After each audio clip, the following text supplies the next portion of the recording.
The sprawling vineyard estate held its breath. Nano Pasquale, the legendary founder of the Morty Empire, had just slammed his glass down, humiliating Maya for a tasteless vintage she didn't choose. He thought she was just a girl from Queens. He thought she was a nobody. He was wrong.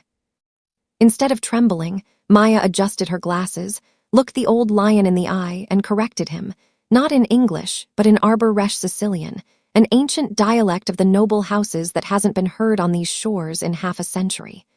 The room went ice cold. Dante Morty's hand froze halfway to his holster. In that moment, the Mortys realized this wasn't just a waitress. She was a ghost from a past they thought they had burned to ash, and she was the only one who could save them from the traitor in their midst. The tasting room of the Vance estate smelled of aging oak, expensive Cabernet, and pure, unadulterated panic. Move, move, move. If there is a single fingerprint on these crystal decanters, you'll be scrubbing floors in a diner by midnight. The floor manager was a man on the edge of a breakdown, wiping sweat from his brow as he glanced at the gold-leafed gates. It was 6:55 p.m. They had 5 minutes. Maya adjusted her apron, keeping her head low and her braids tight. She had spent 10 years perfecting the art of being invisible. She wore glasses she didn't need and a silence she didn't feel, all to hide the scholar princess hidden inside. The morning sun crept over the rolling hills of the Hudson Valley, illuminating the endless rows of grapevines like a sea of structured emeralds. To the tourists who frequented the Vance estate, it was a paradise of fine wine and rustic luxury. To Maya Miele Vance, it was a fortress of silence. She moved through the estate's grand tasting room with a practiced, rhythmic grace, setting out crystal decanters and heavy linen napkins. Every movement was calculated to be unremarkable. At 23, Maya had become a master of the background, a shadow that moved with the efficiency of a clock. She reached into her apron pocket and pulled out her signature accessory, a pair of thick, slightly oversized tortoiseshell glasses. The lenses were clear glass, devoid of a prescription, yet they felt heavier than lead every time she slid them onto the bridge of her nose. They were her most vital piece of equipment.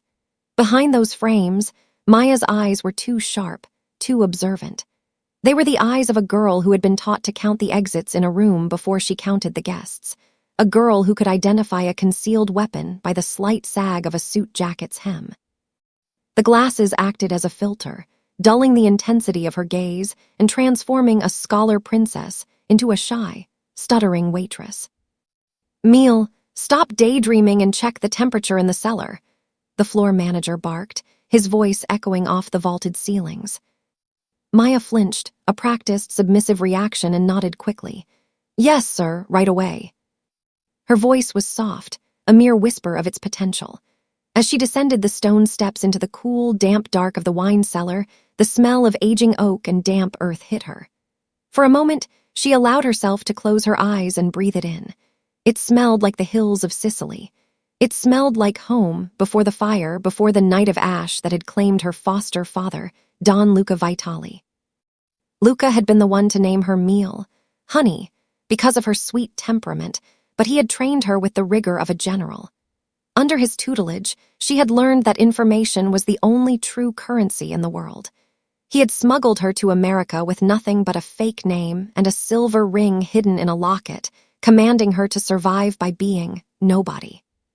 She checked the digital gauges, her fingers flying over the keypad with a speed that would have shocked her manager.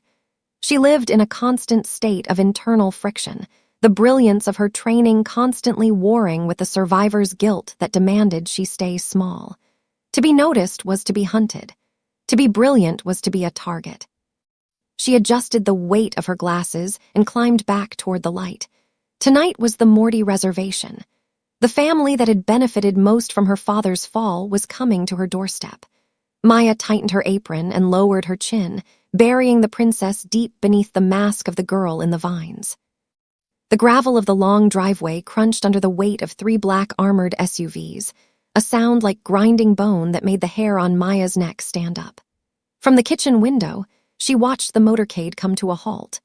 The evening air, once filled with the sweet scent of fermenting grapes, now felt heavy and electric, charged with the arrival of men who carried death in their tailored pockets. The doors opened in synchronized precision. First came the guards, fanning out with the predatory grace of wolves claiming new territory. Then, from the middle vehicle, a tall, silver-haired man stepped out.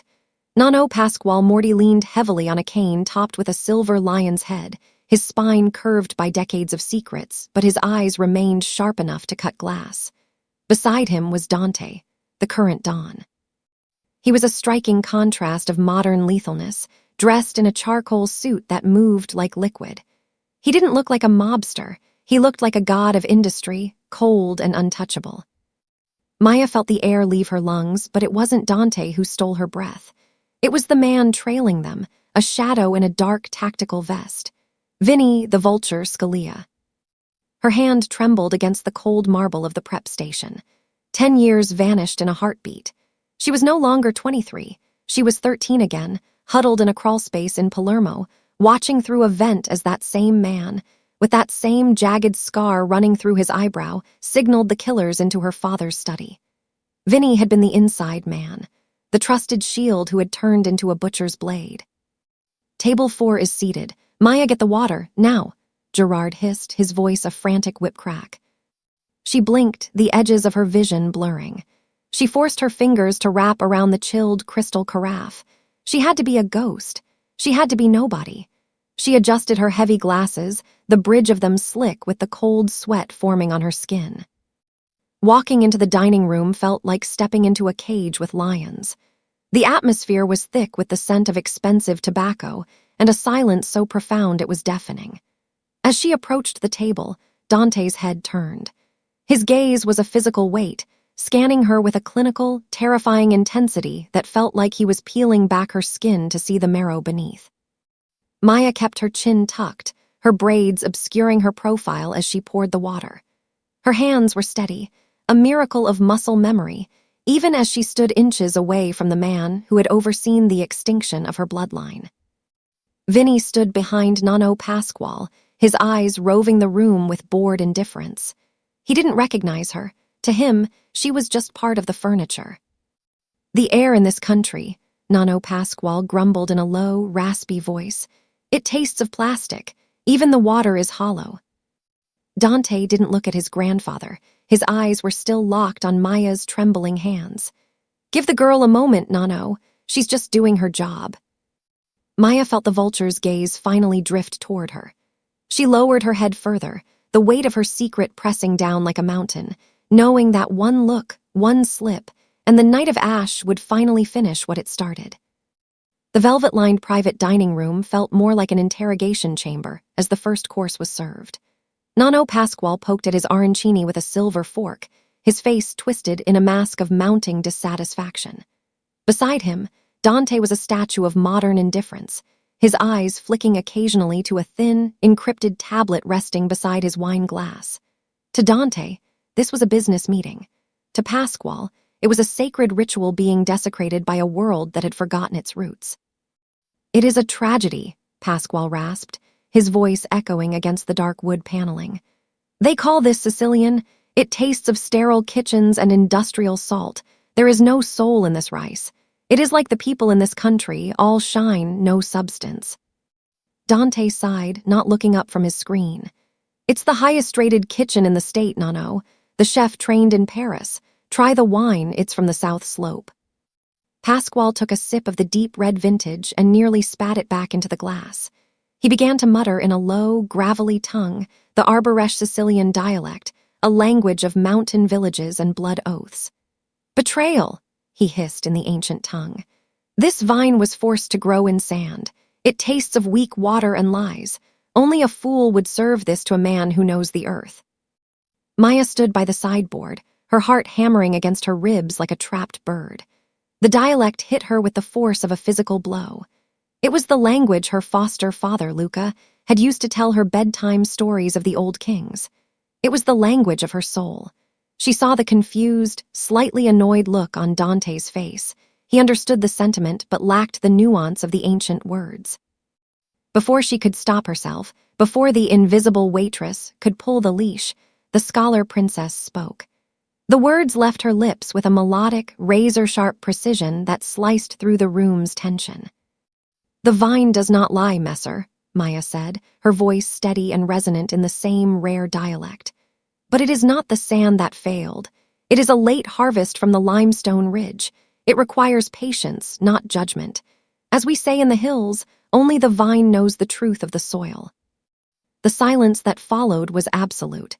Nano Pasquale froze, his fork suspended in midair, his eyes widening as if he had just seen a ghost. Vinny Scalia shifted behind him, his hand twitching toward his waistband, his predatory eyes narrowing behind his mask of indifference. Dante finally looked up, his gaze locking onto Maya with a terrifying, newfound focus. The modern Don looked at his grandfather, then back at the girl with the oversized glasses and the humble braids. "What did you just say?" Dante asked, his voice a low, dangerous velvet. Maya's blood turned to ice as she realized she had just broken the first rule of survival. She had been seen. The tension in the room was a living thing, cold and sharp as a razor. While Nano Pasquale remained spellbound by Maya's words, a new shadow moved from the edge of the table. Isabella Morty, known as the Ice Queen, for her calculated cruelty and diamond-hard intellect, leaned forward. She had spent a lifetime mastering the arts of high society to compensate for the old world, traditions she felt were beneath her. Seeing a waitress command her grandfather's attention with a language Isabella had never bothered to learn was an insult she could not ignore. "A linguist as well as a server," Isabella drawled, her voice dripping with artificial sweetness. "How charming. But Nano, perhaps the girl is simply repeating phonetics she heard in a movie. Knowledge of a dialect does not mean she understands the soul of the estate." Isabella snapped her fingers, signaling for a fresh set of glasses. She gestured toward an unmarked decanter brought from the Morty's private collection. "Since you feel so qualified to lecture my grandfather on the truth of the soil, tell me, if we were to serve the wild boar crudo resting in the kitchen, which of these vintages would preserve the integrity of the fat without bruising the herbs? And don't give me the sommelier's script. Give me the truth." It was a trap. The wine was a trick vintage, a rare Nero d'Avola that mimicked a lighter Syrah. To the untrained, it was a contradiction. Maya felt the weight of her glasses, the urge to stutter and fail, to let the Ice Queen win so she could fade back into the safety of the shadows. But then she caught the glint in Vinny Scalia's eyes, the same predatory look he had worn while her foster father's library burned. Maya didn't stutter. She stepped forward, her posture shifting from the slump of a servant to the straight-backed elegance of a Vitali. She lifted the glass, not to her lips, but to the light, observing the viscosity with a clinical eye.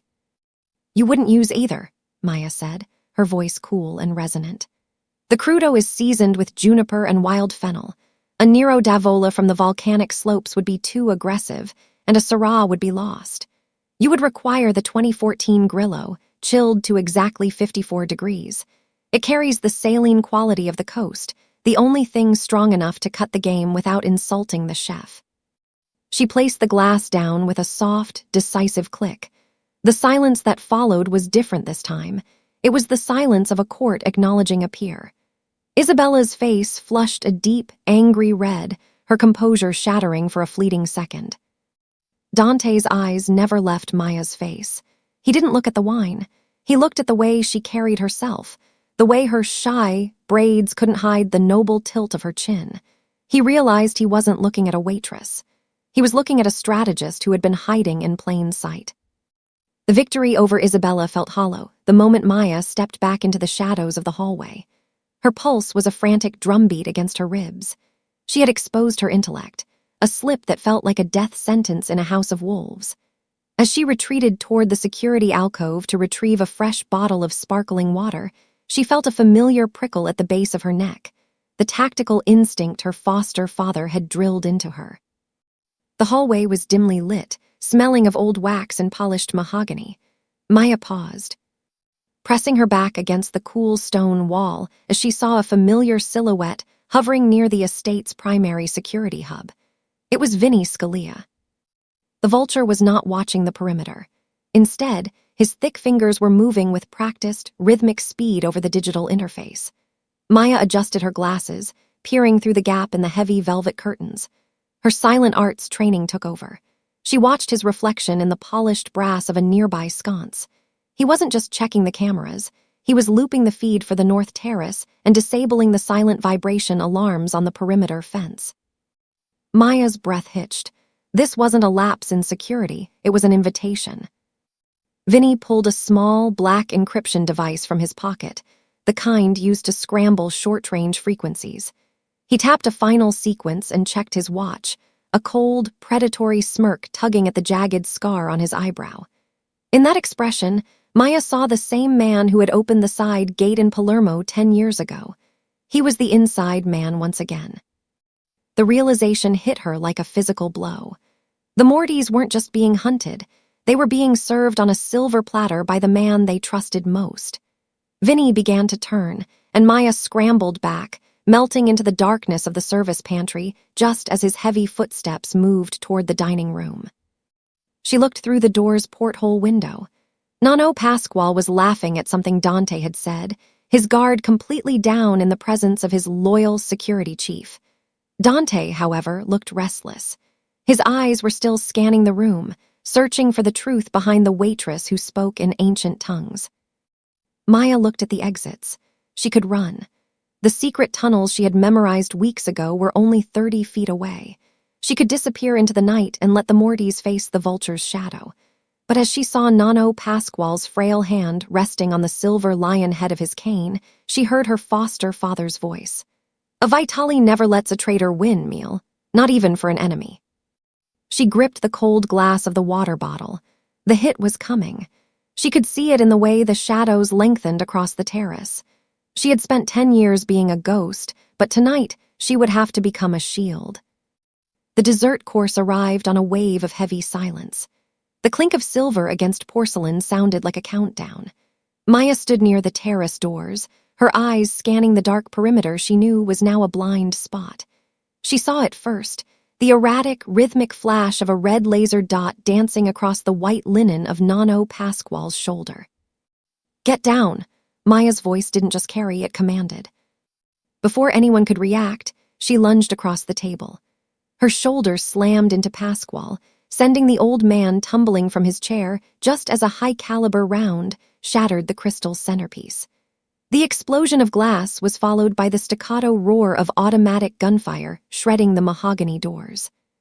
Chaos erupted. Dante was a blur of motion, drawing a sleek black pistol and returning fire toward the tree line, but the glass walls were a death trap. Vinny Scalia was already retreating toward the kitchen, his face a mask of feigned panic, but Maya saw his hand signal to the dark figures emerging from the vines. "The main exits are compromised. They're funneling you into the foyer," Maya shouted over the thunder of the assault. She grabbed Dante's arm, her grip iron strong. "The north cellar. Follow me." "How do you know?" Dante began, but another spray of bullets through the ceiling silenced him. He looked at her, really looked at her, and saw the tactical clarity in her eyes. He grabbed his grandfather and Isabella, who was frozen in a state of shock, and followed Maya as she sprinted toward a service pantry. Maya didn't stop at the shelves.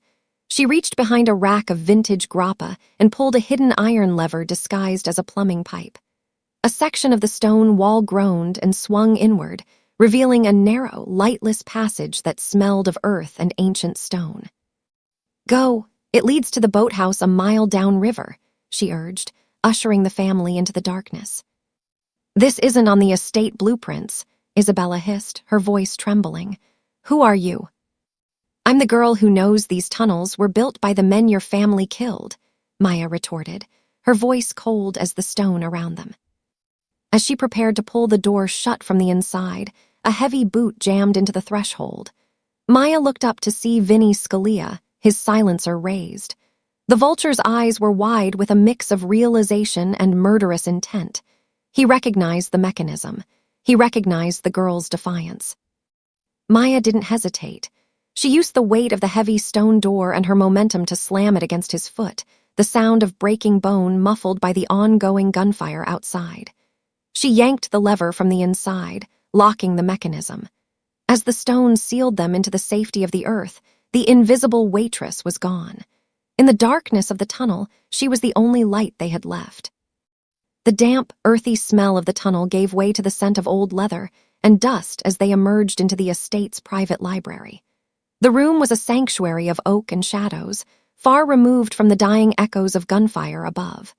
Dante immediately slammed the heavy deadbolt home, his chest heaving, his tailored suit torn and stained with the soot of the ambush. He didn't check the perimeter. He didn't look at his grandfather. He turned his full, terrifying attention toward Maya. "Enough," Dante hissed, the word sounding like a lash. He stepped into her personal space, his height looming over her, his eyes burning with a mixture of adrenaline and suspicion. "That tunnel isn't on the city survey. That dialect isn't something you pick up in a queen's classroom. And the way you moved out there, you didn't flinch. You looked for the glint before the shot was even fired." Maya stood her ground, her back straight against a bookshelf of rare manuscripts. The oversized glasses were crooked on her nose, one lens cracked from the scuffle. She slowly reached up and took them off, revealing eyes that were no longer shy or submissive.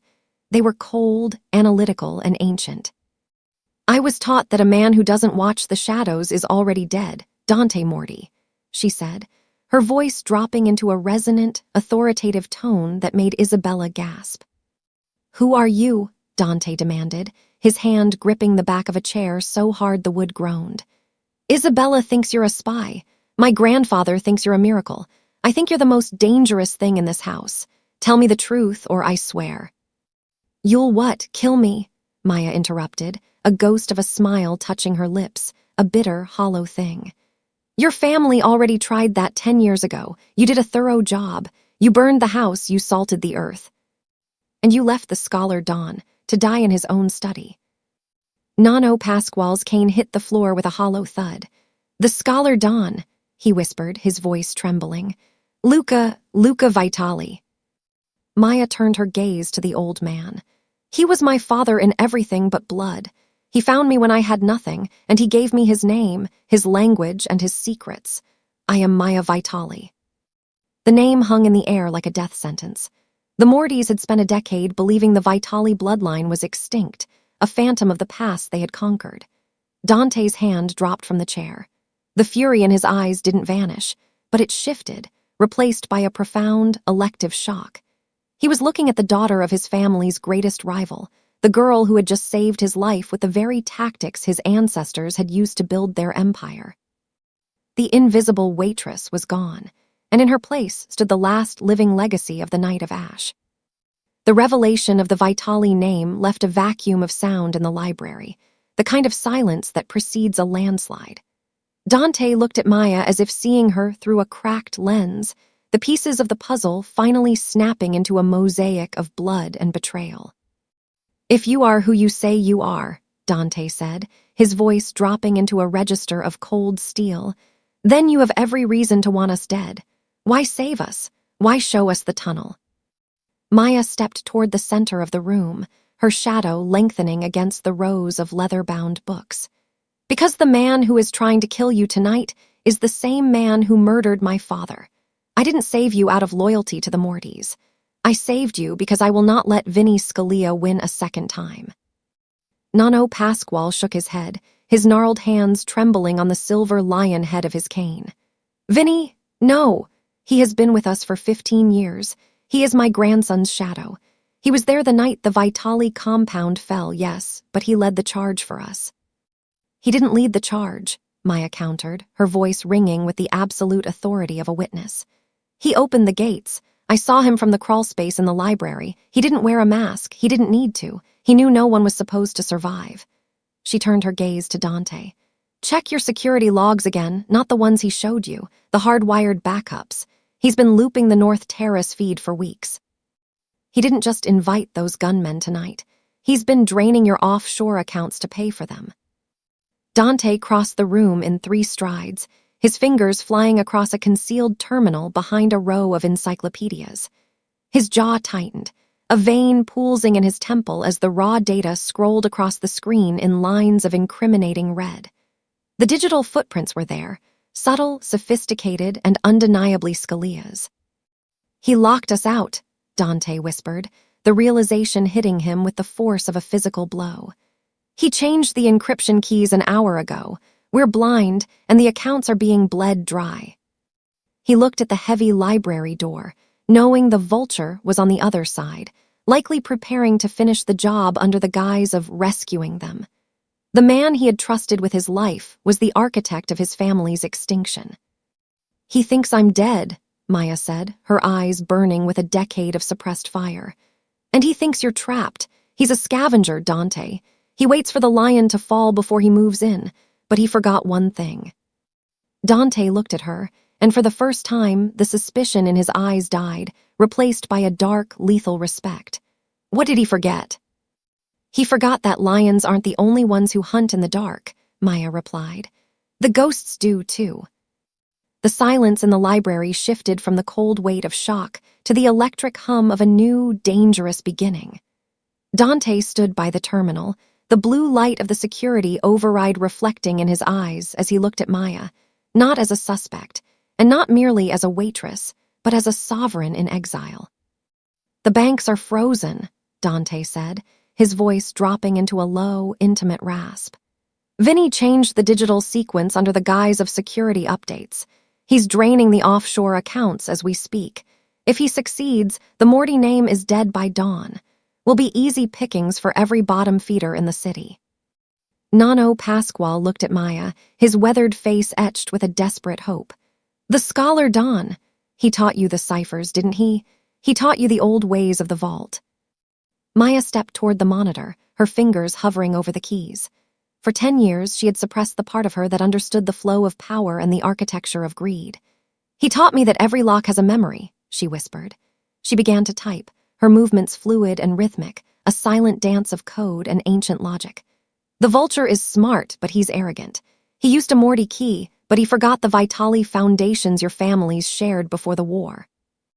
As the screen flashed from a warning red to a triumphant gold, signaling the accounts were locked down and Scalia was shut out, the air in the room changed. The power dynamic had shifted irrevocably. Dante stepped closer, the scent of expensive tobacco and gunpowder clinging to him. He reached out, his thumb grazing the bridge of Maya's nose where her glasses had sat just moments before. "You saved the king twice in one night," Dante murmured, his gaze searching hers with a mix of hunger and dark respect. "I spent my life thinking the old world was a ghost. I didn't realize the ghost was the only thing that could save me." He took her hand, his palm warm and calloused. "Vinny is still out there. My father will want blood when he hears your name, but stay with me. Help me burn the rot out of this empire, and I will give you the vulture's head on a silver plate. You don't have to be a shadow anymore, Maya Vitali." Maya looked at the door, then back at the man who represented everything she had been taught to fear. She felt the heavy weight of her heritage settle onto her shoulders, no longer as a burden of guilt, but as a mantle of authority. She was done being invisible. She was done being Miele. "I don't want your protection, Dante," she said, her voice ringing with the cold clarity of a queen. "I want my legacy, and I want the man who opened those gates." Dante's lips curved into a lethal, satisfied smile. "Then, let's go show them that the last Vitali has come home." The shy waitress was gone. In her place, a queen of the underworld stepped out of the library and into the light of the fires yet to come.